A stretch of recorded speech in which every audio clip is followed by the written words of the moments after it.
रावलपिंडी में जमात इस्लामी के एहतजाज का दूसरा रोज है। मेट्रो बस सर्विस मुकम्मल तौर पर बंद कर दी गई है। मेट्रो बस सर्विस सदर स्टेशन से पार्क सेक्रेटेरिएट तक बंद की गई है। जिले इंतजामिया की हिदायत पर मेट्रो बस सर्विस का ऑपरेशन बंद किया गया है। रावलपिंडी में जमात इस्लामी के एहतजाज का आज दूसरा रोज है। मेट्रो बस सर्विस मुकम्मल तौर पर बंद कर दी गई है, जबकि मेट्रो बस सर्विस सदर स्टेशन से पार्क सेक्रेटेरिएट तक बंद की गई है।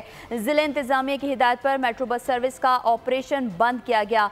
रावलपिंडी से ये खबर, जहां जमात इस्लामी के एहतजाज का आज दूसरा रोज है। मेट्रो बस सर्विस मुकम्मल तौर पर बंद कर दी गई है। मेट्रो बस सर्विस सदर स्टेशन से पार्क सेक्रेटेरिएट तक बंद की गई है। जिले इंतजामिया की हिदायत पर मेट्रो बस सर्विस का ऑपरेशन बंद किया गया है। रावलपिंडी से आपको ये खबर दे रहे हैं, जहां जमात इस्लामी के एहतजाज का आज दूसरा रोज है। मेट्रो बस सर्विस मुकम्मल तौर पर बंद कर दी गई है। मेट्रो बस सर्विस सदर स्टेशन से पार्क सेक्रेटेरिएट तक बंद की गई है, जबकि जिले इंतजामिया की हिदायत पर मेट्रो बस सर्विस का ऑपरेशन बंद किया गया है। रावलपिंडी में जमात इस्लामी के एहतजाज का आज दूसरा रोज है। मेट्रो बस सर्विस मुकम्मल तौर पर बंद कर दी गई। सब्सक्राइब करें और बेल दबाएं ताकि कोई खबर रह न जाए।